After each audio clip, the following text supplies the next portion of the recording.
One once again I am Adil sir. और class 10th में जो हम फिजिक्स पढ़ना शुरू किए उसमें जो चैप्टर पढ़ रहे हैं सोर्सेज ऑफ एनर्जी, उसमें आज का हमारा टॉपिक है विंड एनर्जी। ये बिल्कुल आपकी किताब के हिसाब से हम एक्सप्लेन करते जा रहे हैं। बुक की ये चैप्टर आपको हमने पहले ही पीडीएफ कर दिया है, इसकी नोट भी आपको पीडीएफ सेंड कर दिया और आपसे बार बार रिक्वेस्ट है कि आप इस चैप्टर को फेयर कॉपी पर लिखते रहें, इसे दोबारा फिर लिखवाया नहीं जाएगा। ठीक है, तो आप इसे फेयर कॉपी पे कंप्लीट करते रहें। और आज की टॉपिक है हमारी विंड एनर्जी। ठीक है, इस चैप्टर में आप जैसे तक देख ही रहे हैं कि हमें क्या पढ़ना है, सोर्सेज ऑफ एनर्जी के बारे में। तो एक हमारे पास एनर्जी का सोर्स है विंड एनर्जी, यानी हवा के पास भी एनर्जी है। हवा के पास कैसी एनर्जी है? देखिए, हवा बहती है और 9th क्लास आप पढ़ के आ ही रहे हैं, तो आपको मालूम होना चाहिए कि जो भी चीज मोशन में होती है उसके पास एक एनर्जी होती है जिसे हम कहते हैं क्या, काइनेटिक एनर्जी। तो the kinetic energy of the moving air wind is called wind energy. और किसी ऑब्जेक्ट के पास एनर्जी है तो उससे कोई काम किया जा सकता है।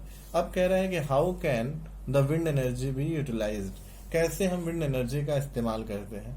तो देखिए, पुराने जमाने में तो विंड एनर्जी का इस्तेमाल एक बहुत ही फेमस होता था ट्रांसपोर्ट के लिए। वो नदी में हम जो नाव है वो पाल बांधकर, आप पुरानी फिल्मों में देखे होंगे, यहाँ बगल में एक फिगर भी आपको दिख रहा है कि आप जो है नाव बांधकर जहाज पे हवा बहने वाली जो बहती थी समुद्री हवाएं, उनका इस्तेमाल करके आप अपना सी बोर्ड क्या करते थे, चला लेते थे।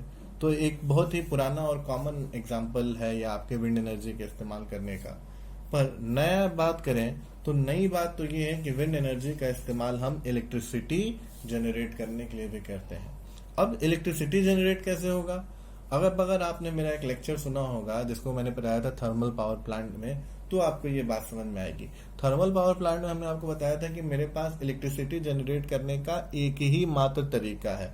याद है आपको मैंने क्या बताया था? मैंने कहा था कि एक टरबाइन, हमने आपको पिक भी भेजी थी टरबाइन को।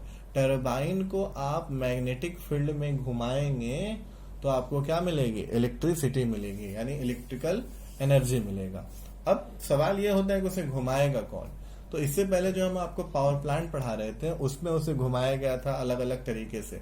आपने देखा था कभी पानी गिराकर, बहुत हाइट से हम टरबाइन पे पानी गिराकर टरबाइन घुमाते थे, या फिर कभी हमने कोयला लिया, उससे बहुत सारे पानी को गर्म किया, उसको स्टीम बनाया, उसको हाईली प्रेशराइज किया, उससे चलाया। अब आप सोचिए कि अगर हम विंड मिल बना दें, विंड मिल कभी देखा होगा, बहुत सारे फिल्मों में भी दिखाता है।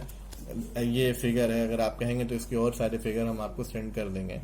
आपको बहुत सारा दिमाग नहीं लगाना है, सिंपली सोचिए कि अगर कोई हवाएं आए तो ये विंड मिल क्या होगा, चलने लगेगा।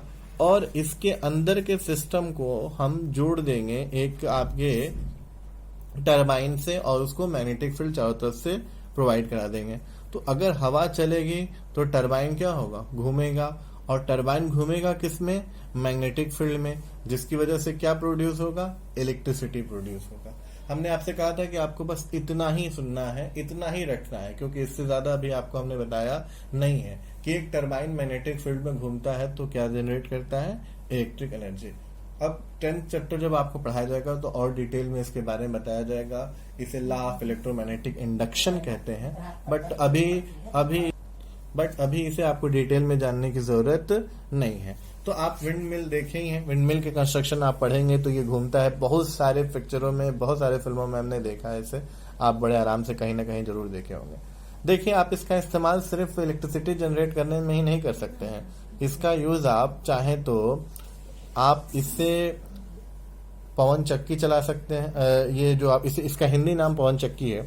आप इससे वो गेहूं पीस सकते हैं, आप इससे गेहूं पीस सकते हैं। ये गेहूं पीसने वाली जो मशीन होती है, जिसे आप आज यहाँ अपने घरों में, घर के आसपास आप गेहूं पिसवाते ही होंगे, तो इसका आप इस्तेमाल जो है गेहूं पीसने में भी कर सकते हैं।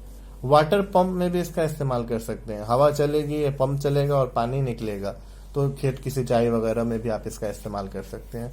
तो ऐसा नहीं कि विंड मिल का इस्तेमाल सिर्फ इलेक्ट्रिसिटी जनरेट करने के लिए किया जाता है।